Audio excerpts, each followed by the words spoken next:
Hello students, welcome to our channel smile Pathshala. आज हम आपको इस वीडियो में कक्षा 8 की हिंदी पाठ्य पुस्तक का अध्याय 6 एक टोकरी भर मिट्टी पढ़ाएंगे। तो देखिए, स्टार्ट करते हैं। किसी श्रीमान जमींदार के महल के पास एक गरीब अनाथ वृद्धा की झोपड़ी थी। जमींदार साहब को अपने महल का अहाता उस झोपड़ी तक बढ़ाने की इच्छा हुई। वृद्धा से बहुतेरा कहा कि अपनी झोपड़ी हटा ले, पर वह तो कई जमाने से वहीं बसी थी। उसका प्रिय पति और इकलौता पुत्र भी उसी झोपड़ी में मर गया था। पतोहू भी एक 5 बरस की कन्या को छोड़कर चल बसी थी। अब यही उसकी पोती इस वृद्धावस्था में एकमात्र आधार थी। जब उसे अपनी पूर्व स्थिति की याद आ जाती तो मारे दुख के फूट फूट कर रोने लगती थी। और जब से उसने अपने श्रीमान पड़ोसी की इच्छा का हाल सुना, तब से वह मृत प्राय हो गई थी। उस झोंपड़ी में उसका ऐसा कुछ मन लग गया था कि बिना मरे वहाँ से वह निकलना ही नहीं चाहती थी। श्रीमान के सब प्रयत्न निष्फल हुए, तब वे अपनी जमींदारी चाल चलने लगे। बाल की खाल निकालने वाले वकीलों की थैली गर्म कर उन्होंने अदालत से उस झोंपड़ी पर अपना कब्जा कर लिया और वृद्धा को वहाँ से निकाल दिया। बेचारी अनाथ तो थी ही, पास पड़ोस में कहीं जाकर रहने लगी। एक दिन श्रीमान उस झोंपड़ी के आसपास टहल रहे थे और लोगों को काम बतला रहे थे कि इतने में वह वृद्धा हाथ में एक टोकरी लेकर वहां पहुंची। श्रीमान ने उसको देखते ही अपने नौकरों से कहा कि उसे यहाँ से हटा दो, पर वह गिड़गिड़ाकर बोली महाराज, अब तो झोपड़ी तुम्हारी ही हो गई है, मैं उसे लेने नहीं आई हूँ। महाराज क्षमा करें, तो एक विनती है। जमींदार साहब के सिर हिलाने पर उसने कहा, जब से यह झोंपड़ी टूटी है तब से मेरी पोती ने खाना पीना छोड़ दिया है। मैंने बहुत कुछ समझाया, पर वह एक नहीं मानती। यही कहा करती है कि अपने घर चल, वहीं रोटी खाऊंगी। अब मैंने यह सोचा कि इस झोपड़ी में से एक टोकरी भर मिट्टी लेकर उसी का चूल्हा बनाकर रोटी पकाऊंगी। इससे भरोसा है कि वह रोटी खाने लगेगी। महाराज कृपा करके आज्ञा दीजिए तो इस टोकरी में मिट्टी ले जाऊं। श्रीमान ने आज्ञा दे दी। वृद्धा झोपड़ी के भीतर गई। वहां जाते ही उसे पुरानी बातों का स्मरण हुआ और उसकी आंखों से आंसू की धारा बहने लगी। अपने आंतरिक दुख को किसी तरह संभालकर उसने अपनी टोकरी मिट्टी से भर ली और हाथ से उठाकर बाहर ले आई। फिर हाथ जोड़कर श्रीमान से प्रार्थना करने लगी कि महाराज कृपा करके इस टोकरी को जरा हाथ लगाइए, जिससे कि मैं उसे अपने सिर पर धर लूं। महाराज जमींदार साहब पहले तो बहुत नाराज हुए, पर जब वह बार बार हाथ जोड़ने लगी और पैरों पर गिरने लगी तो उनके भी मन में कुछ दया आ गई। किसी नौकर से न कहकर आप ही स्वयं टोकरी उठाने को आगे बढ़े। जो ही टोकरी को हाथ लगाकर ऊपर उठाने लगे, त्यों ही देखा कि यह काम उनकी शक्ति के बाहर है। फिर तो उन्होंने अपनी सब ताकत लगाकर टोकरी को उठाना चाहा, पर जिस स्थान पर टोकरी रखी थी वहां से वह एक हाथ भी ऊंची न हुई। वह लज्जित होकर कहने लगे कि नहीं, यह टोकरी हमसे न उठाई जाएगी। यह सुनकर वृद्धा ने कहा, महाराज नाराज न हो, आपसे तो एक टोकरी भर मिट्टी उठाई नहीं जाती, और इस झोपड़ी में तो हजारों टोकरियां मिट्टी पड़ी है। उसका भार आप जन्म भर कैसे उठा सकेंगे? आप भी इस बात पर विचार कीजिए। जमींदार साहब धन मद से गर्वित हो अपना कर्तव्य भूल गए थे, पर वृद्धा के उपयुक्त वचन सुनते ही उनकी आंखें खुल गई। कृत कर्म का पश्चाताप कर उन्होंने वृद्धा से क्षमा मांगी और उसकी झोपड़ी वापस दे दी। लेखक से परिचय। हिंदी की प्रारंभिक कहानियों में एक टोकरी भर मिट्टी का भी उल्लेख आता है। इसके लेखक माधवराव सप्रे हैं। ऐसा माना जाता है कि ये लोकमान्य बाल गंगाधर तिलक की प्रेरणा से हिंदी में आए थे। इनकी मातृभाषा मराठी थी। इनका जन्म दमोह मध्य प्रदेश में हुआ था। इन्होंने लोकमान्य तिलक के चर्चित ग्रंथ गीता रहस्य का मराठी से हिंदी में अनुवाद किया था। स्वदेशी आंदोलन और बायकॉट इनकी प्रमुख कृतियां हैं। एक टोकरी भर मिट्टी जैसी कहानियां केवल घटनाएं नहीं सुनाती, बल्कि मिट्टी से उठते हुए उन प्रश्नों को उठाती हैं जो हमारे सामाजिक ताने बाने में गांठ बांधकर अटके हैं। अब देखिए, हम प्रश्नोत्तर देखेंगे। पहले है मेरी समझ से। निम्नलिखित प्रश्नों के उपयुक्त उत्तर के सम्मुख तारा बनाइए। कुछ प्रश्नों के एक से अधिक उत्तर भी हो सकते हैं। पहला है, जमींदार को झोपड़ी हटाने की आवश्यकता क्यों लगी?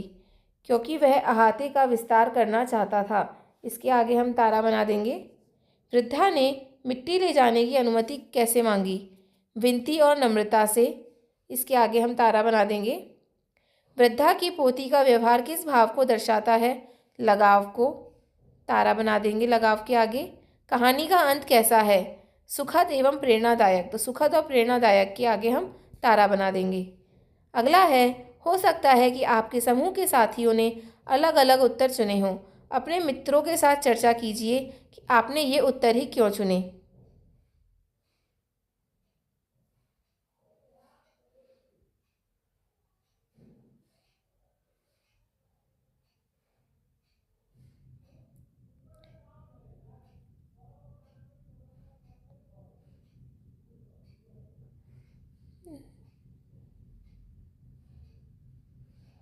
देखिए, इसका उत्तर है, हमने अपने दोस्तों से चर्चा की और पाया कि हमने जो उत्तर चुने हैं वे इन कारणों से सही हैं।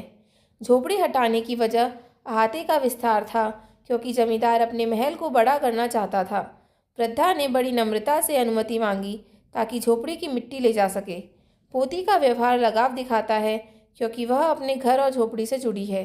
कहानी का अंत सुखद और प्रेरणादायक है, क्योंकि जमींदार ने अपनी गलती स्वीकार की और झोपड़ी लौटाई।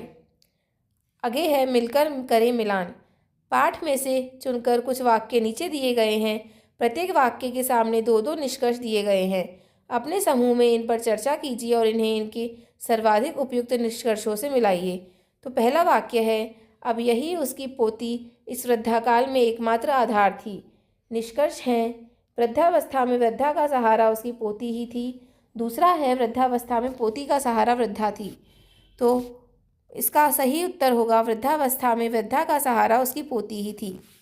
दूसरा है वाक्य, बाल की खाल निकालने वाले वकीलों की थैली गर्म कर उन्होंने अदालत से उस झोपड़ी पर अपना कब्जा कर लिया। तो इसका सही निष्कर्ष होगा, जमींदार ने वकीलों को पैसे देकर कानूनी दावपेच से झोपड़ी पर कब्जा किया। तीसरा वाक्य है, आपसे एक टोकरी भर मिट्टी नहीं उठाई जाती और इस झोपड़ी में तो हजारों टोकरियां मिट्टी पड़ी हैं। तो दो निष्कर्ष दिए गए हैं, उनमें से सही निष्कर्ष होगा, वृद्धा ने टोकरी को प्रतीक बनाकर जमींदार को उसके अन्याय का अनुभव कराया। चौथा वाक्य है, जमींदार साहब धन मद से गर्वित हो अपना कर्तव्य भूल गए थे। इसका सही निष्कर्ष होगा, धन और अहंकार ने जमींदार को मानवीयता और करुणा से दूर कर दिया था। पांचवा वाक्य है, कृतकर्म का पश्चाताप कर उन्होंने वृद्धा से क्षमा मांगी। इसका सही निष्कर्ष होगा, अपने द्वारा किए अन्याय पर पछताकर जमींदार ने क्षमा मांगी। अगला वाक्य है, उसका भार आप जन्म भर कैसे उठा सकेंगे। इसका निष्कर्ष है, वृद्धा ने प्रतीकात्मक रूप से कहा कि अन्याय का नैतिक भार उठाना आसान नहीं है। सातवां वाक्य है, कृपा करके इस टोकरी को जरा हाथ लगाइए जिससे कि मैं उसे अपने सिर पर धर लूँ। इसका निष्कर्ष होगा, वृद्धा ने टोकरी उठाने में सहायता के लिए जमींदार से विनम्र निवेदन किया। अगला वाक्य है, उसे पुरानी बातों का स्मरण हुआ और उसकी आंखों से आंसू की धारा बहने लगी। इसका निष्कर्ष है, झोपड़ी में प्रवेश करते ही वृद्धा पुराने दिनों के कारण भावुक हो गई। अपने मित्रों के उत्तर से अपने उत्तर मिलाइए और चर्चा कीजिए कि आपने कौन से निष्कर्षों का चुनाव किया है और क्यों। उत्तर है, मैं अपने मित्रों के साथ अपने उत्तर मिलाऊंगी और चर्चा करूंगी। मैंने निष्कर्ष इस तरह चुने हैं। पहला, अब यही उसकी पोती इस वृद्धाकाल में एकमात्र आधार थी के लिए वृद्धावस्था में वृद्धा का सहारा उसकी पोती ही थी चुना, क्योंकि कहानी में साफ है कि पोती वृद्धा का एकमात्र सहारा है। दूसरा है, बाल की खाल निकालने वाले वकीलों की थैली गर्म कर उन्होंने अदालत से उस झोपड़ी पर अपना कब्जा कर लिया के लिए जमींदार ने वकीलों को पैसे देकर कानूनी दांवपेच से झोपड़ी पर कब्जा किया चुना, क्योंकि जमींदार ने पैसे से वकीलों की मदद ली थी। तीसरा है, आपसे एक टोकरी भर मिट्टी नहीं उठाई जाती और इस झोपड़ी में तो हजारों टोकरियां मिट्टी पड़ी हैं के लिए वृद्धा ने टोकरी को प्रतीक बनाकर जमींदार को उसके अन्याय का अनुभव कराया चुना, क्योंकि वृद्धा ने मिट्टी से जमींदार को सबक सिखाया। चौथा है, जमींदार साहब धन मद से गर्वित हो अपना कर्तव्य भूल गए थे के लिए धन और अहंकार ने जमींदार को मानवीयता और करुणा से दूर कर दिया था चुना, क्योंकि जमींदार का घमंड उसे गलत राह पर ले गया था। पांचवा है, कृतकर्म का पश्चाताप कर उन्होंने वृद्धा से क्षमा मांगी के लिए अपने द्वारा किए अन्याय पर पछताकर जमींदार से क्षमा मांगी। हमने निष्कर्ष चुना, क्योंकि जमींदार को अपनी गलती का एहसास हुआ। छठा है वाक्य उसका भार आप जन्म भर कैसे उठा सकेंगे के लिए हमने वृद्धा ने प्रतीकात्मक रूप से कहा कि अन्याय का नैतिक भार उठाना सही नहीं है। निष्कर्ष को चुना क्योंकि यह जमींदार को सोचने पर मजबूर करता है। सातवां है कृपा करके इस टोकरी को जरा हाथ लगाइए जिससे कि मैं इसे अपने सर पर धर लूं के लिए वृद्धा ने टोकरी उठाने में सहायता के लिए जमींदार से विनम्र निवेदन किया। निष्कर्ष को चुना क्योंकि वृद्धा ने शांति से मदद मांगी। आठवां है उसे पुरानी बातों का स्मरण हुआ और उसकी आंखों से आंसू की धारा बहने लगी के लिए झोपड़ी में प्रवेश करते ही वृद्धा पुराने दिनों के कारण भावुक हो गई। चुना क्योंकि वृद्धा की यादें उसे रोने पर मजबूर कर देती हैं। मैं अपने मित्रों से पूछूंगी कि उन्होंने क्या चुना और क्यों। अगर उनका जवाब अलग है तो हम साथ में सोचेंगे कि कौन सा निष्कर्ष कहानी से ज़्यादा मेल खाता है। अगला है पंक्तियों पर चर्चा। पाठ से चुनकर कुछ पंक्तियां नीचे दी गई हैं। इन्हें ध्यानपूर्वक पढ़िए और इन पर विचार कीजिए। आपको इनका क्या अर्थ समझ में आया? अपने विचार अपने समूह में साझा कीजिए और लिखिए। पहली पंक्ति है आपसे एक टोकरी भर मिट्टी उठाई नहीं जाती और इस झोपड़ी में तो हजारों टोकरियां मिट्टी पड़ी है। इसका भार आप जन्म भर कैसे उठा सकेंगे? उत्तर है इन पंक्तियों से हमें यह समझ आता है कि वृद्धा जमींदार को अप्रत्यक्ष रूप से यह समझाना चाहती थी कि इतने बड़े अन्याय का नैतिक भार उठाना आसान नहीं होता है। जमींदार ने उसे झोपड़ी से बाहर निकालकर नैतिकता के विरुद्ध कार्य किया है। दूसरी पंक्ति है जमींदार साहब पहले तो बहुत नाराज हुए, पर जब वह बार बार हाथ जोड़ने लगी और पैरों पर गिरने लगी तो उनके भी मन में कुछ दया आ गई। किसी नौकर से न कहकर आप ही स्वयं टोकरी उठाने को आगे बढ़े। जो ही टोकरी को हाथ लगाकर ऊपर उठाने लगे त्यों ही देखा कि यह काम उनकी शक्ति से बाहर है। उत्तर है इन पंक्तियों का हमें यह अर्थ समझ में आता है कि टोकरी भर मिट्टी का जो भार था सो तो था ही, किंतु उससे कहीं ज़्यादा जमींदार के हृदय में यह बात थी कि वह वृद्धा के साथ नैतिकता के आधार पर अन्याय कर रहा है। यही सोचकर उससे टोकरी एक हाथ ऊंची भी नहीं उठाई गई। अगला है सोच विचार के लिए। पाठ को पुनः ध्यान से पढ़िए, पता लगाइए और लिखिए। आपके विचार से कहानी का सबसे प्रभावशाली पात्र कौन है और क्यों? उत्तर है मेरे विचार से कहानी का सबसे प्रभावशाली पात्र वृद्धा है। वह इसलिए प्रभावशाली है क्योंकि उसने अपनी समझदारी और धैर्य से जमींदार को अपनी गलती का एहसास कराया। उसने मिट्टी की टोकरी का इस्तेमाल करके जमींदार को सिखाया कि अन्याय का बोझ उठाना आसान नहीं है। अगला प्रश्न है वृद्धा की पोती ने खाना क्यों छोड़ दिया था? उत्तर है वृद्धा की पोती ने खाना छोड़ दिया था क्योंकि उसे अपनी पुरानी झोपड़ी की बहुत याद आती थी। जब झोपड़ी छिन गई तो वह उदास हो गई और कहा कि वह सिर्फ अपने घर की रोटी खाएगी, इसलिए उसने खाना पीना बंद कर दिया। अगला प्रश्न है जमींदार ने झोपड़ी पर कब्जा कैसे किया? उत्तर है जमींदार ने वकीलों की मदद से अदालत में केस लड़ा।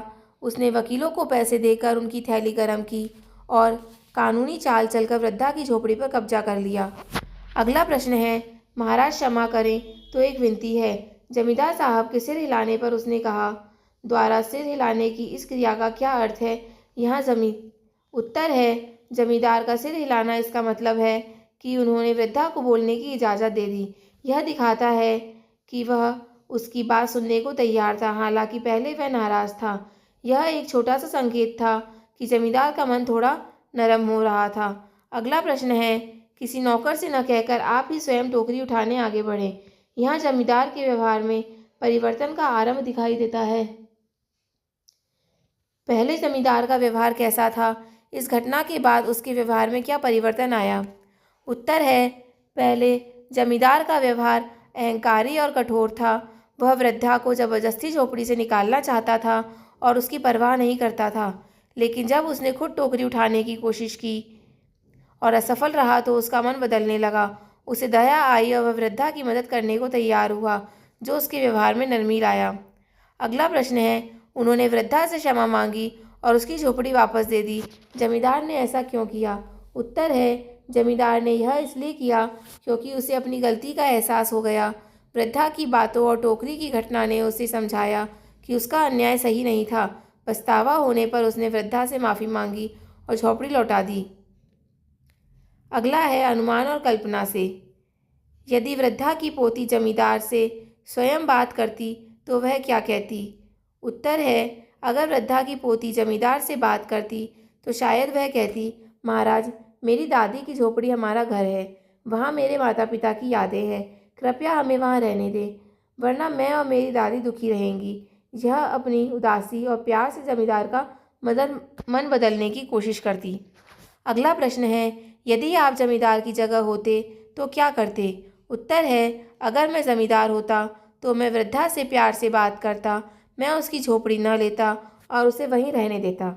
अगर मुझे जगह चाहिए होती तो मैं कहीं और बनवाता, ताकि वृद्धा और उसकी पोती को दुख न हो। अगला प्रश्न है, जमींदार को टोकरी उठाने में सफलता क्यों नहीं मिली होगी? उत्तर है, जमींदार को टोकरी नहीं उठा पाया होगा क्योंकि वह बहुत भारी थी। शायद उसने पहले कभी इतना मेहनत का काम नहीं किया था और उसका अहंकार उसे कमज़ोर बना रहा था। यह भी हो सकता है कि मिट्टी का वजन उसकी ताकत से ज़्यादा था।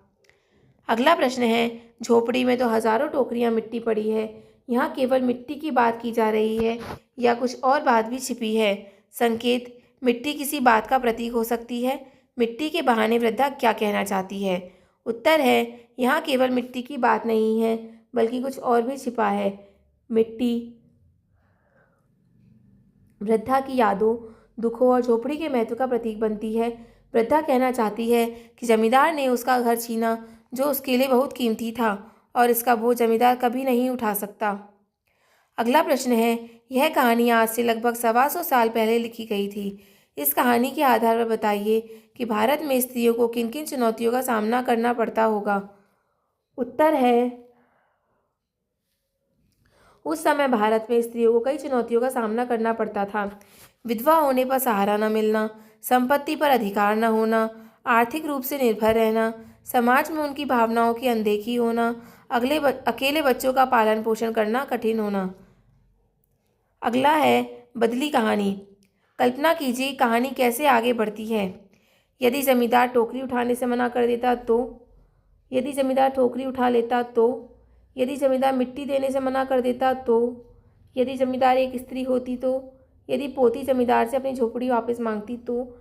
अपने समूह के साथ इनमें से किसी एक स्थिति को चुनकर चर्चा कीजिए। इस बदली हुई कहानी को मिलकर लिखिए। यदि जमींदार टोकरी उठाने से मना कर देता तो कहानी इस प्रकार आगे बढ़ती कि तो वह गुस्से में वृद्धा को वहां से भगा देता। वृद्धा उदास होकर चली जाती और अपनी पोती को मिट्टी नहीं दे पाती। पोती और दुखी होकर बीमार पड़ जाती। शायद पड़ोस के लोग जमींदार की बुराई करते और उसे दबाव में झोपड़ी वापस देनी पड़ती। दूसरा है, यदि जमींदार टोकरी उठा लेता तो वह अपनी ताकत दिखाने के लिए खुश होता, लेकिन वृद्धा कहती कि अगर एक टोकरी का बोझ इतना भारी है, झोपड़ी का भार कैसे संभालेगा? जमींदार शर्मिंदा होता और सोचता कि उसने गलत किया। अंत में वह वृद्धा से माफ़ी मांगकर झोपड़ी लौटा देता। तीसरा सिचुएशन है, यदि जमींदार मिट्टी देने से मना कर देता तो वृद्धा रोती हुई चली जाती। पोती का हाल और बिगड़ता और वह बीमार पड़ जाती। वृद्धा को पड़ोसियों से मदद मांगनी पड़ती। शायद लोग जमींदार के खिलाफ शिकायत करते और उसे मजबूरी में मिट्टी देनी पड़ती। चौथा है, यदि जमींदार एक स्त्री होती तो शायद वह वृद्धा की दुखभरी बात सुनकर जल्दी दया दिखाती। वह टोकरी उठाने की कोशिश करती और असफल होने पर वृद्धा की मदद करती। हो सकता है वह झोपड़ी वापस दे देती क्योंकि स्त्री होने के नाते उसे वृद्धा की भावनाएं समझ आती।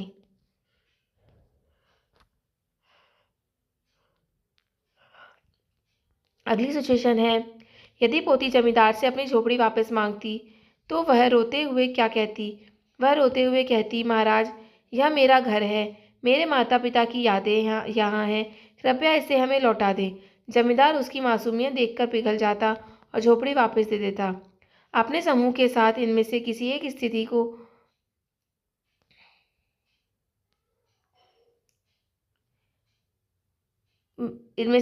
स्थिति यदि पोती जमींदार से अपनी झोपड़ी वापस मांगती चुनी। हमने मिलकर इस बदली हुई कहानी को लिखा। एक दिन वृद्धा की पोती जमींदार के पास गई।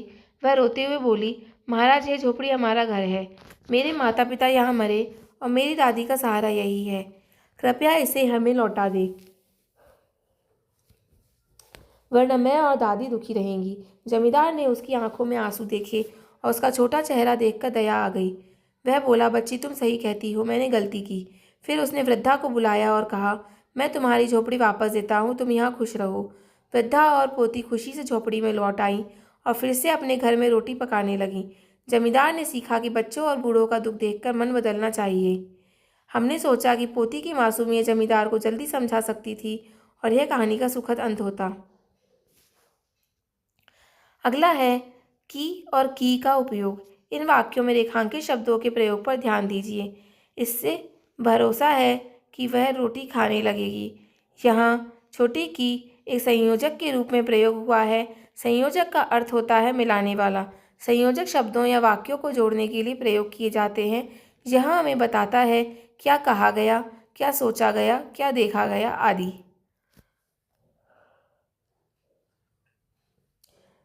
जमींदार के महल के पास एक गरीब अनाथ वृद्धा की झोंपड़ी थी। यहाँ की एक संबंध सूचक कारक शब्द है। इसका प्रयोग संज्ञा या सर्वनाम का किसी अन्य शब्द के साथ संबंध बताने के लिए किया जाता है। अन्य संबंध कारक शब्द हैं का और के। अब नीचे दिए गए वाक्यों में इन दोनों शब्दों का उपयुक्त प्रयोग कीजिए। वृद्धा ने कहा कि वह झोपड़ी को लेने नहीं आई है। वह अपनी पोती की चिंता में दुखी हो गई थी। वृद्धा ने प्रार्थना की कि टोकरी को ज़रा हाथ लगाइए। तो यहाँ देखिए आएगा, वृद्धा ने प्रार्थना की, बड़ी की आएगी, फिर छोटी की आएगी, टोकरी को ज़रा हाथ लगाइए। ठीक है। अगला है, पोती हमेशा कहती थी कि वह अपने घर में ही खाना खाएगी। झोपड़ी की मिट्टी से वृद्धा चूल्हा बनाना चाहती थी। उसे विश्वास था कि मिट्टी का चूल्हा देखकर पोती खाना खाने लगेगी। आगे देखिए, वृद्धा की आंखों से आंसुओं की धारा बहने लगी। उसने यह सोचा कि झोपड़ी से मिट्टी ले जाकर चूल्हा बनाऊंगी। वृद्धा के मन की पीड़ा उसकी बातों में झलक रही थी। जमींदार इतने लज्जित हुए कि टोकरी उठाने की बात मान ली। उस झोपड़ी की हर दीवार वृद्धा की यादों से भरी थी। अगला है मुहावरे। बाल की खाल निकालने वाले वकीलों की थैली गरम कर उन्होंने अदालत से झोपड़ी पर अपना कब्जा कर लिया। इस वाक्य में मुहावरों की पहचान कर उन्हें रेखांकित कीजिए। उत्तर है बाल की खाल निकालने वाले। यह मुहावरे का मतलब है कि वकील बहुत छोटी छोटी बातों को बढ़ा चढ़ाकर पेश करते थे।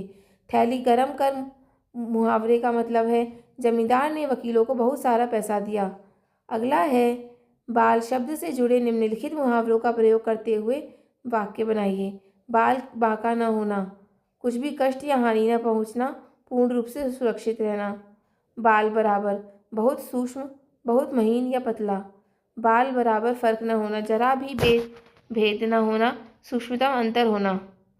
बाल बाल बचना, कोई विपत्ति आने या हानि पहुंचने में बहुत थोड़ी कमी रह जाना। उत्तर है बाल बांका न होना मुहावरे का उपयोग होगा वाक्य में। वृद्धा की झोपड़ी में आग लगने वाली थी लेकिन बारिश की वजह से बाल भी बांका न हुआ। बाल बराबर यानी कि बहुत सूक्ष्म। जमींदार की सोच में बाल बराबर दया थी जो बाद में दिखाई दी। अगला है बाल बराबर फर्क होना, जरा सा भी भेद न होना, सूक्ष्मतम अंतर होना। वाक्य बनेगा वृद्धा और जमींदार की सोच में बाल बराबर फर्क था लेकिन दोनों का दुख एक जैसा था। बाल बाल बचना, कोई विपत्ति आने या हानि पहुंचने में बहुत थोड़ी कमी रहना। वाक्य बनेगा जमींदार की गलती से वृद्धा को झोपड़ी खोने से बाल बाल बचा लिया। अगला है काल।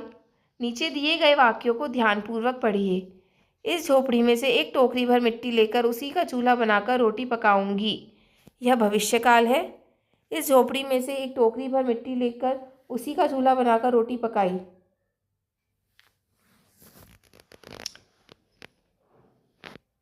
भूतकाल है। इस झोपड़ी में से एक टोकरी भर मिट्टी लेकर उसी का चूल्हा बनाकर रोटी पका रही हूँ। यह वर्तमान काल है।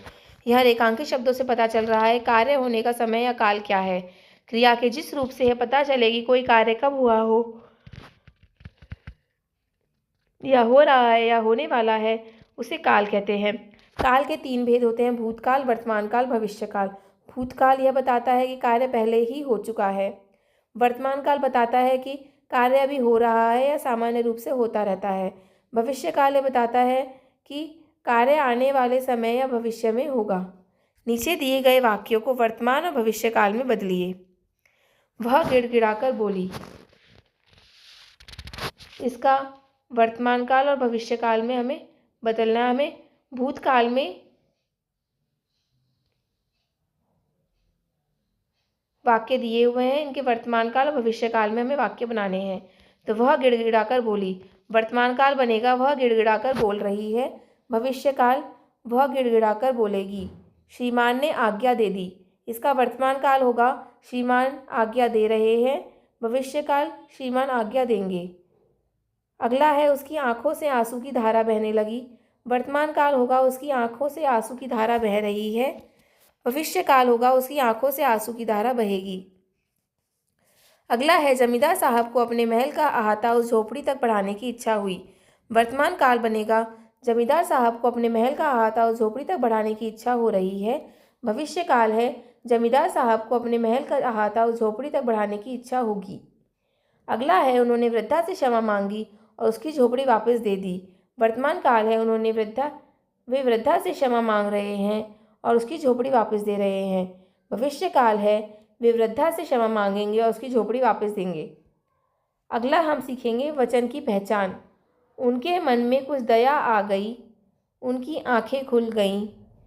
ऊपर दिए गए रेखांकित शब्दों में क्या अंतर है और क्यों, आपस में चर्चा करके पता लगाइए। आपने ध्यान दिया होगा कि शब्द में एक अनुस्वार भर के अंतर से उसके अर्थ में अंतर आ जाता है। नीचे दिए गए रिक्त स्थान में कुछ में उपयुक्त शब्द भरिए। वह वृद्धा झोपड़ी के भीतर गई। वृद्धा गिड़गिड़ाकर बोली। पोती ने खाना पीना छोड़ दिया है। उसकी आंखों से आंसू की धारा बहने लगी थी। उसने अपनी टोकरी मिट्टी से भर ली और बाहर ले आई। झोपड़ी में बसी पुरानी यादें वृद्धा को रुला गई। पाठक देख सकते हैं कि कैसे एक छोटी सी टोकरी ने बड़े बदलाव ला दिए हैं। यहाँ पर है कि ऊपर एक अनुस्वार वाली बिंदी आएगी। कहानी की रचना। यह सुनकर वृद्धा ने कहा, महाराज नाराज न हो तो। इस पंक्ति में लेखक ने जानबूझकर वृद्धा की कही हुई बात को अधूरा छोड़ दिया है। बात को अधूरा छोड़ने के लिए ... का उपयोग किया गया है। इस प्रकार के वाक्यों और प्रयोगों से कहानी का प्रभाव और बढ़ जाता है। अनेक बार कहानी में नाटकीयता लाने के लिए भी इस प्रकार के प्रयोग किए जाते हैं। पहला है, आपको इस कहानी में ऐसी अनेक विशेषताएं दिखाई देंगी। उन्हें अपने समूह के साथ मिलकर ढूंढिए और उनकी सूची बनाइए।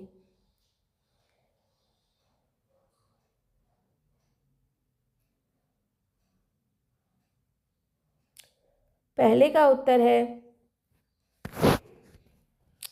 प्रश्नोत्तरी शैली का प्रयोग, वर्णात्मकता से दृश्य सजीव बनाना, गहरी भावनाओं का चित्रण, संवादों के माध्यम से कहानी को आगे बढ़ाना, नाटकीय मोड़ों का समावेश, पात्रों का स्पष्ट और प्रभावी चित्रण, अधूरे वाक्यों से रहस्य और जिज्ञासा उत्पन्न करना, सामाजिक संदेश देना।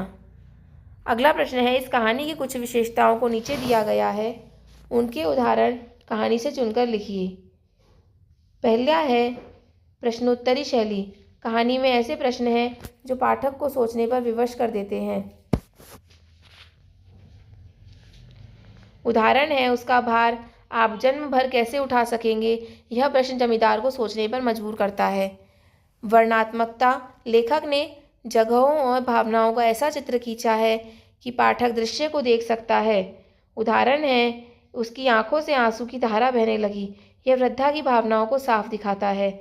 तीसरी विशेषता है भावनात्मकता। कहानी में करुणा, पछतावा और प्रेम जैसे गहरे भाव दिखते हैं। कृतकर्म का पश्चाताप कर उन्होंने वृद्धा से क्षमा मांगी। यह जमींदार का पछतावा दिखाता है। चौथा है संवादात्मकता। पात्रों के संवादों से कहानी आगे बढ़ती है और प्रभावी बनती है। उदाहरण है, महाराज कृपा करके आज्ञा दीजिए तो इस टोकरी में मिट्टी ले जाऊं। वृद्धा का संवाद प्रभावी है। पांचवा है नाटकीयता। कुछ दृश्य इतने प्रभावशाली हैं कि वे नाटक जैसे लगते हैं। उदाहरण है, ज्यों ही टोकरी को हाथ लगाकर ऊपर उठाने लगे, त्यों ही देखा कि वह काम उनकी शक्ति के बाहर है।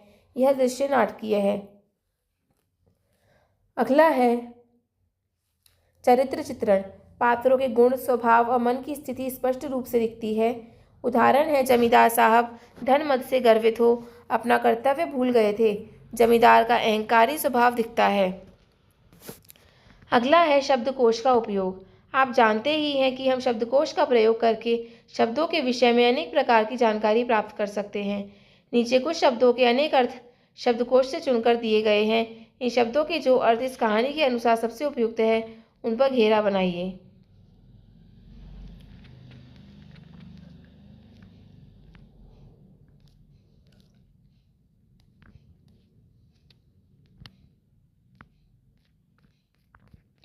तो देखिए, हमें एक तरफ वाक्य दिए हुए हैं, उनमें हर वाक्य में किसी एक शब्द के नीचे अंडरलाइन है, रेखांकित है वो शब्द, और दूसरी तरफ सारणी के हमें उस रेखांकित शब्द के अर्थ दिए हुए हैं, कई अर्थ दिए हुए हैं। तो हमें उन अर्थों में से कहानी के अनुसार जो भी अर्थ सही बैठता है उस पर हमें गोला लगाना है। देखिए, पहला वाक्य है, श्रीमान के सब प्रयत्न निष्फल हुए। श्रीमान पर रेखांकित है, इसके सही अर्थ पर गोला लगाएंगे हम इनमें से छांट कर। तो धनी और संपत्तिशाली पर गोला लगाएंगे। अगला वाक्य है, पतोहू भी एक 5 बरस की कन्या को छोड़कर चल बसी थी। इसके सही अर्थ यानी कि लड़की पर गोला लगाएंगे। तीसरा वाक्य है, जमींदार साहब को अपने महल का अहाता उस झोपड़ी तक बढ़ाने की इच्छा हुई।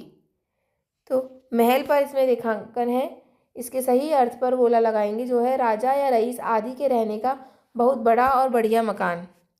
अगला वाक्य है, वह तो कई जमाने से वहीं बसी थी।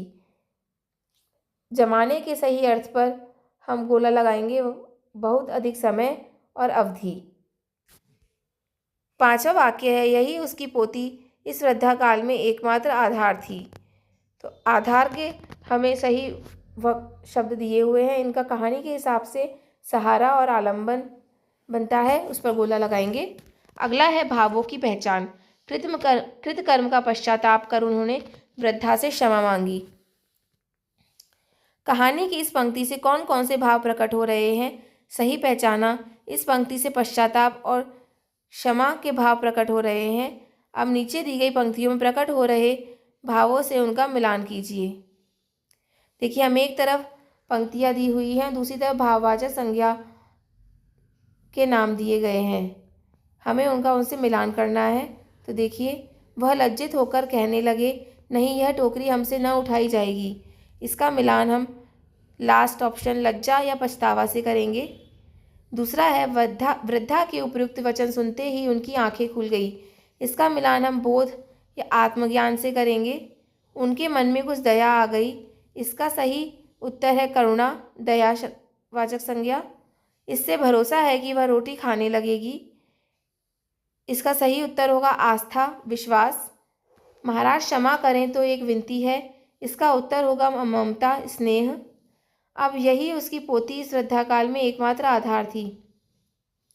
इसका उत्तर होगा जुड़ाव, मोह। जमींदार साहब धन मद से गर्वित हो अपना कर्तव्य भूल गए थे। इसका उत्तर होगा अहंकार, घमंड।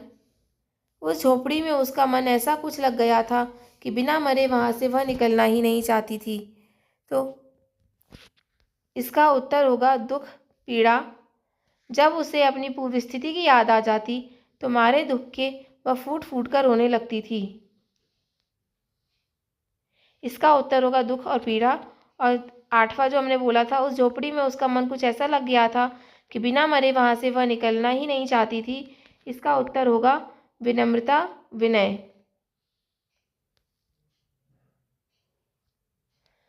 अगला है, बाल की खाल निकालने वाले वकीलों की थैली गर्म कर उन्होंने अदालत से झोपड़ी पर अपना कब्जा कर लिया।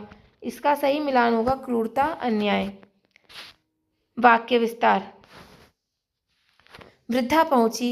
यह केवल 2 शब्दों से बना एक वाक्य है, लेकिन हम इस वाक्य को बड़ा भी बना सकते हैं।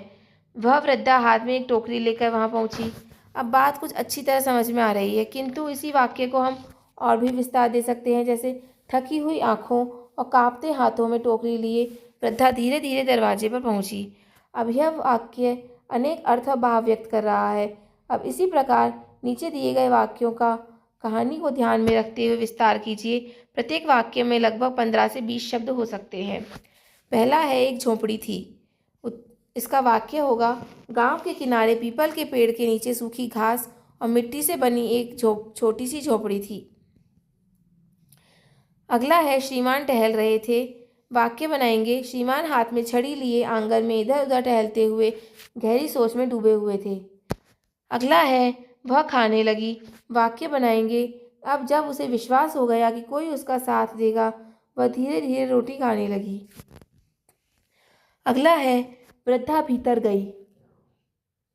इसका वाक्य बनाएंगे, वृद्धा कांपते कदमों से झोपड़ी के अंधेरे हिस्से में भीतर गई और टोकरी एक कोने में रख दी।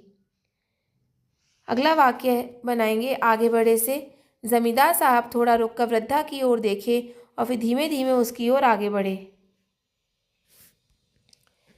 अगला है, संवाद फोन पर। कल्पना कीजिए कि यह कहानी आज के समय की है। जमींदार वृद्धा की पोती को समझाना चाहता है कि वह जिद छोड़ दे और भोजन कर ले। उसने पोती को फ़ोन किया है। अपनी कल्पना से दोनों की बातचीत लिखिए। उत्तर लिखेंगे, जमींदार, हेलो बेटा, मैं जमींदार साहब बोल रहा हूँ। पोती, जी कहिए। जमींदार, देखो तुम्हें इतने दिन से भूखा रहना ठीक नहीं है। पोती, लेकिन दादी के साथ जो हुआ उससे मेरा मन नहीं है खाने का। जमींदार, मैं समझता हूँ मुझसे गलती हुई है, पर अब सब ठीक हो जाएगा। पोती, सच में? जमींदार, हाँ, मैं वादा करता हूँ दादी की झोपड़ी पर कोई हक नहीं करूँगा। पोती, अगर ऐसा है तो मैं खाना खा लूँगी। जमींदार, यही समझदारी है बेटा, अब दादी की चिंता नहीं करनी होगी। अगला है, कल्पना कीजिए कि जमींदार और उसका कोई मित्र वृद्धा की झोपड़ी हथियाने के बारे में मोबाइल पर लिखित संदेशों द्वारा चर्चा कर रहे हैं। मित्र उसे समझा रहा है कि वह झोपड़ी न हड़पे। उनकी इस लिखित चर्चा को अपनी कल्पना से भाव मुद्रा के साथ लिखिए। उत्तर है, उदाहरण के लिए इसमें दिया हुआ है, हमें मित्र, इस विचार को छोड़ दो। तुम्हें आखिर किस बात की कमी है? जमींदार, मुझे तुमसे उपदेश नहीं सुनना है। उत्तर लिखेंगे, मित्र बोल रहा है, यार वो वृद्धा की झोपड़ी मत हड़पना। गलत बात है जमींदार, लेकिन उसकी ज़मीन बहुत काम की है। मित्र, इंसानियत ज़्यादा काम की होती है, पैसा तो आता जाता रहता है। जमींदार, मुझे लगता है तुम सही कह रहे हो। मित्र, हाँ, दादी को उनकी जगह रहने दो, दुआ मिलेगी। जमींदार, ठीक है, मैं झोपड़ी नहीं लूँगा। अगला है, पोती की भावनाएं। मेरी पोती ने खाना पीना छोड़ दिया है। कहानी में वृद्धा की पोती एक महत्वपूर्ण पात्र है, भले ही उसका उल्लेख केवल 1-2 पंक्तियों में ही हुआ है। कल्पना कीजिए कि आप ही वह पोती हैं। आपको अपने घर से बहुत प्यार है। अपने घर को बचाने के लिए जिलाधिकारी को एक पत्र लिखिए। तो देखिए, हम पत्र लिखेंगे। उत्तर है, जिलाधिकारी को पत्र। सेवा में जिलाधिकारी महोदय। शहर का नाम लिखिए आप अपने। विषय है, मेरे घर को बचाने हेतु प्रार्थना पत्र। महोदय, सविनय निवेदन है कि मैं, अपना नाम लिखिए। आपके क्षेत्र की निवासी हूँ। मेरा घर एक छोटी सी झोपड़ी है जिसमें मैं अपनी दादी के साथ रहती हूँ। यह घर मेरे जीवन की सबसे कीमती पूंजी है। हाल ही में हमारे गांव के जमींदार साहब ने हमारी झोपड़ी पर अपना हक जताना शुरू कर दिया है। महोदय, इस घर में मेरे माता पिता की यादें बसी हैं। यही मेरा बचपन बीता है और यही मेरी दादी ने मुझे पाला पोसा है। यदि घर हमसे छिन गया तो हम बेसहारा हो जाएंगे। आपसे विनम्र निवेदन है कि कृपया हमारी झोपड़ी को जमींदार से बचाने की कृपा करें। हमें न्याय और अपने घर में रहने का अधिकार दिलाएं। धन्यवाद। भवदिया, आपका नाम, आपके गांव का नाम और जिस दिन आपने पत्र लिखा है उसकी तारीख। ठीक है। अगला है, इसमें मान लीजिए कि वृद्धा की पोती दैनंदिनी डायरी लिखा करती थी। कहानी की घटनाओं के आधार पर कल्पना कीजिए कि उसने अपनी डायरी में क्या लिखा होगा। स्वयं को पोती के स्थान पर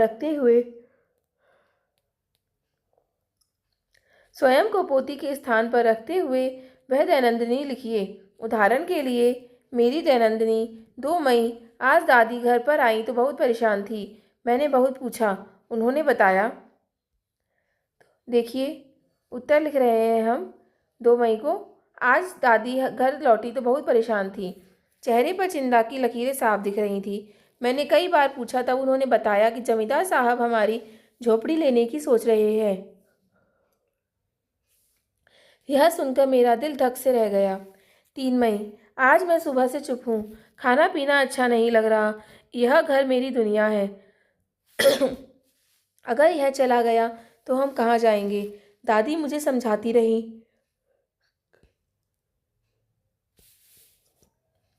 पर मैं जानती हूँ उनके दिल में भी डर है। 4 मई, मैंने निश्चय कर लिया है कि अपनी झोपड़ी को बचाने के लिए जो भी करना पड़े करूँगी।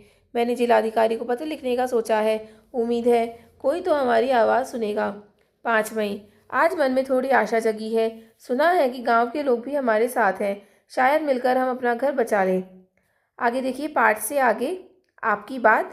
पहला प्रश्न है, कहानी में वृद्धा की पोती अपने घर से बहुत प्यार करती थी। आपके घर से अपने लगाव का अनुभव बताइए। उत्तर लिखेंगे, मेरा घर मेरे लिए सिर्फ ईंट और दीवारों का बना ढांचा नहीं, बल्कि मेरी यादों और खुशियों का खजाना है। यहाँ मेरी हर हंसी, हर आंसू और हर त्योहार की महक बसी हुई है।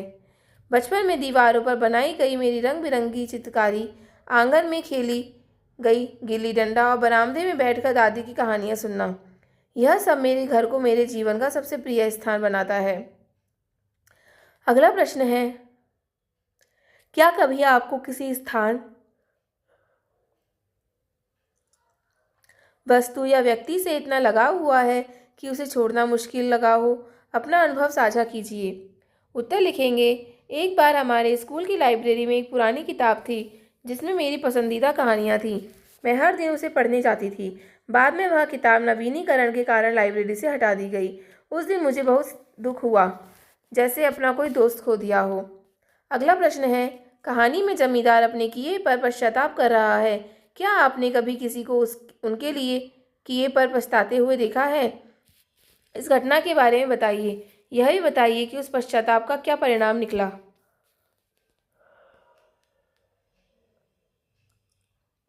उत्तर लिखेंगे, एक बार हमारे पड़ोस में एक अंकल ने गुस्से में आकर अपने दोस्त से बहुत बुरी तरह बातें कर दी।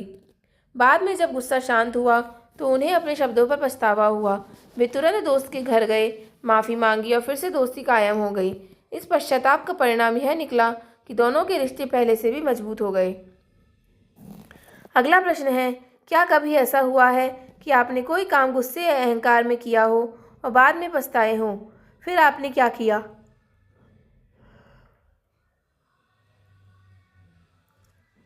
उस अनुभव से अब आपने क्या सीखा?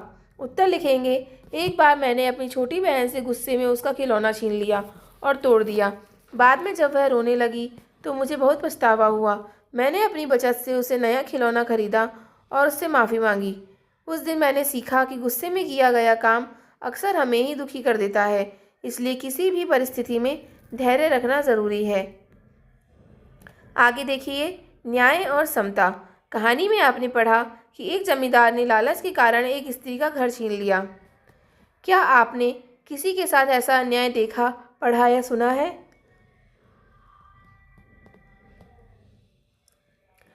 उसके बारे में बताइए। उत्तर लिखेंगे, अन्याय का उदाहरण। मैंने समाचार पत्र में पढ़ा था कि एक किसान की ज़मीन पर दबंगों ने अवैध रूप से कब्जा कर लिया। किसान ने पुलिस और प्रशासन से मदद मांगी, लेकिन लंबी कानूनी प्रक्रिया और दबाव के कारण उसे अपनी ज़मीन वापस पाने में कई साल लग गए। यह देखकर लगा कि लालच और शक्ति का गलत इस्तेमाल किसी की मेहनत और अधिकार छीन सकता है।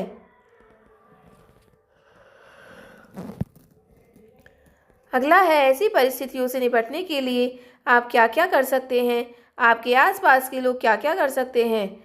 उत्तर लिखेंगे, ऐसी स्थितियों से निपटने के लिए मैं और मेरे आसपास के लोग यह कर सकते हैं कि पीड़ित व्यक्ति का साथ देकर उसे कानूनी सलाह और मदद दिलाना, इस मामले को मीडिया और सोशल मीडिया पर उठाकर लोगों का ध्यान दिलाना, सामूहिक रूप से प्रशासन और जनप्रतिनिधियों से मिलकर न्याय की मांग करना, अपने अधिकारों और कानून की जानकारी रखना,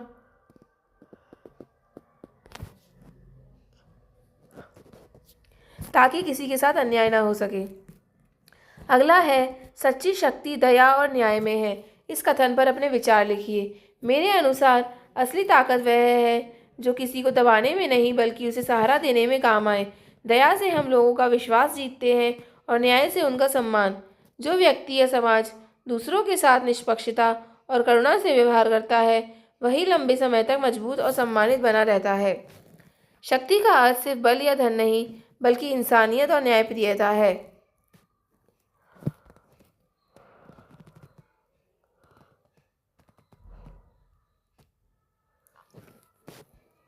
आगे देखिए, घर घर की कहानी। क्या आपको अपने घर की कहानी पता है? उसे कब बनाया गया, कैसे बनाया गया, उसे बनाने के लिए कैसे कैसे प्रयास किए गए? चलिए अपने घर की कहानी की खोजबीन करते हैं। अपने घर के बड़े बूढ़ों से उनके बचपन के घरों के बारे में साक्षात्कार लीजिए। आज आप जिस घर में रह रहे हैं उसमें कब से रह रहे हैं, इसमें आने के पीछे क्या कहानी है, इसके बारे में भी बातचीत कीजिए। कक्षा में अपनी अपनी कहानियाँ साझा कीजिए। उत्तर लिखेंगे, मेरे घर की कहानी।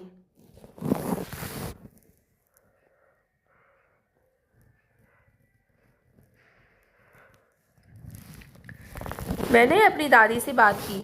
उनका बचपन का घर गांव में था। वह घर लकड़ी और ईंट से बना था जो 1945 में बनाया गया था। दादाजी और दादी ने मिलकर घर बनाने में बहुत मेहनत की थी। उन्होंने अपने दोस्तों और परिवार वालों की मदद ली थी। हमारा आज का घर शहर में है। यदि यहाँ 1990 से दादी यहाँ 1990 से रह रही हैं। दादाजी नौकरी के कारण शहर आए और घर बनाया। पहले वे किराए पर रहते थे। अब हम सब इस घर में खुश रहते हैं। कक्षा में मैंने अपनी यह कहानी सुनाई। सबकी कहानियाँ भी बहुत अच्छी थी।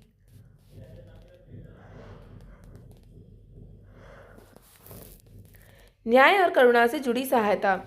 बाल की खाल निकालने वाले वकीलों की थैली गरम कर उन्होंने अदालत से झोपड़ी पर कब्जा कर लिया। कहानी के इस प्रसंग को ध्यान में रखते हुए नागरिक शिकायत प्रक्रिया के विषय में जानकारी प्राप्त कीजिए। इसके बारे में अपने घर और आसपास के लोगों को भी जागरूक कीजिए। उदाहरण, सार्वजनिक शिकायत सुविधा। भारत सरकार की इस वेबसाइट पर सभी भारतीय केंद्र तथा राज्य सरकारों के किसी भी विभाग से जुड़ी शिकायत कर सकते हैं। इस वेबसाइट पर भारत की 22 भाषाओं में शिकायत दर्ज करवाई जा सकती है। https://pgportal.government.in। जन सुनवाई। प्रत्येक राज्य और केंद्र शासित प्रदेश ने जन सुनवाई जैसी सुविधाओं को प्रारंभ किया हुआ है। इंटरनेट सुविधाओं का उपयोग भी किया जा सकता है। अगला है सामाजिक सुरक्षा कल्याण योजनाएं। उसका लिंक दिया है। भारत सरकार की सामाजिक कल्याण की योजनाओं के बारे में जानने के लिए निम्नलिखित वेबसाइट का उपयोग किया जा सकता है। https://ishram.government.in/hi/social security welfare schemes। उत्तर लिखेंगे, कहानी। एक टोकरी भर मिट्टी में जमींदार ने वकीलों को पैसे देकर वृद्धा की झोपड़ी पर कब्जा कर लिया। यह अन्याय था। ऐसे अन्याय से बचने के लिए भारत में कई सरकारी सुविधाएं हैं जिनके बारे में जानना और दूसरों को बताना जरूरी है। यहाँ कुछ आसान तरीके बताए गए हैं। सार्वजनिक शिकायत सुविधा, सीपी ग्राम्स। अगर कोई सरकारी विभाग गलत करे, जैसे ज़मीन पर कब्जा या अन्याय, तो आप वेबसाइट pgportal.government.in पर शिकायत कर सकते हैं।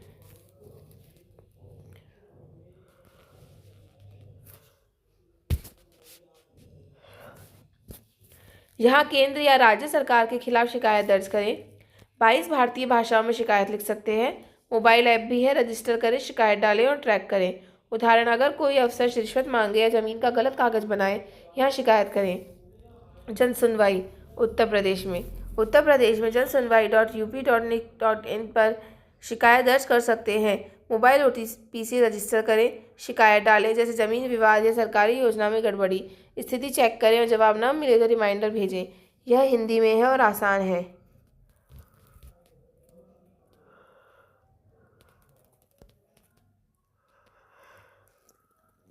सामाजिक सुरक्षा कल्याण योजनाएं। गरीब, विधवा या अनाथ लोगों के लिए सरकार की योजनाएं हैं। ishram.government.in पर देखें। असंगठित कामगारों को पेंशन, बीमा और आर्थिक मदद मिलती है। आधार कार्ड और बैंक खाता देकर रजिस्टर करें। उदाहरण, वृद्धा जैसी महिलाओं को पेंशन या बच्चों को शिक्षा मदद मिल सकती है। दूसरों को जागरूक कैसे करें? घर में बात करें। अपने परिवार को बताएं कि अगर कोई अन्याय हो तो डरे नहीं, शिकायत करें।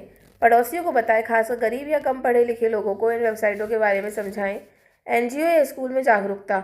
स्थायी एनजीओ या स्कूल में इन सुविधाओं के बारे में पोस्टर या छोटी मीटिंग करें।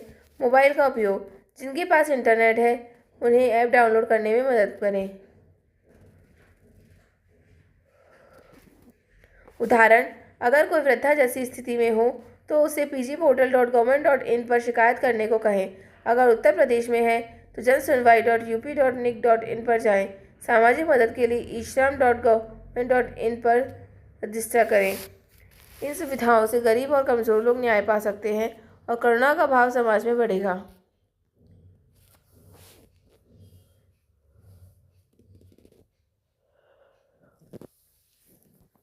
आज की पहेली। नीचे दिए गए अक्षरों से सार्थक शब्द बनाइए। देखिए, पहला है टोकरी, दूसरे से बनेगा याद, फिर बनेगा वकील, झोपड़ी, जमींदार, इकलौता। आगे देखिए खोजबीन के लिए।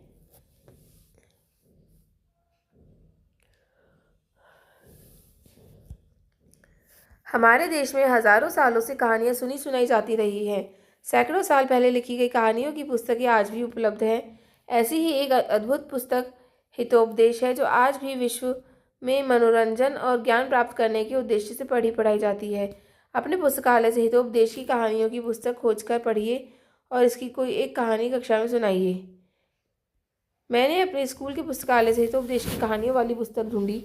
हितोपदेश विष्णु शर्मा ने लिखी है और इसमें पशु पक्षियों की कहानियां हैं जो हमें जीवन का सबक सिखाती हैं। मैंने इसमें से धूर्त गीदड़ और हाथी की कहानी पढ़ी। यह बहुत मज़ेदार और सीख देने वाली है। अब मैं कक्षा में इसे सुना रहा हूँ।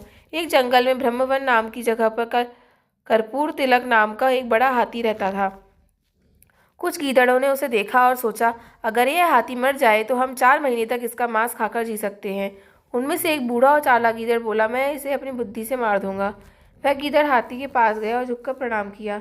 हाथी ने पूछा, तुम कौन हो? गीदड़ ने कहा, महाराज, जंगल के सभी जानवरों ने पंचायत की है। वे आपको राजा बनाना चाहते हैं क्योंकि आप में राजा के सब गुण हैं। आप मजबूत, धर्मी और नीति जानने वाले हैं। राजा के बिना जंगल नहीं चल सकता। कृपया करके हमारे साथ चलिए, हम आपको रास्ते तक करेंगे। हाथी राज्य के लालच में फंस गया और गीदड़ के पीछे पीछे चल पड़ा। गीदड़ उसे एक गहरी कीचड़ वाली जगह पर ले गया जहां हाथी फंस गया। हाथी चिल्लाया, मित्र, अब क्या करूं, मैं मर रहा हूं। गीदड़ हंसा और बोला, महाराज, मेरी पूंछ पकड़कर निकलो। तुमने मेरी बात पर विश्वास किया, अब दुष्टों की संगत का फल भोगो। फिर सभी गीदड़ों ने मिलकर फंसे हाथी को मार डाला और खा लिया। इस कहानी से सीख मिलती है, कभी दुष्टों की बातों में नहीं आना चाहिए, वरना नुकसान होता है। जैसे श्लोक में कहा गया है, यथा सत्संग रहितो भविष्यसि तदा सज्जन गोष्ठीषु पतिष्यसि। मतलब अच्छे लोगों की संगत करो तो जियोगे, बुरों की संगत में पड़ोगे तो मरोगे। इसी के साथ हमारा ये पाठ समाप्त होता है।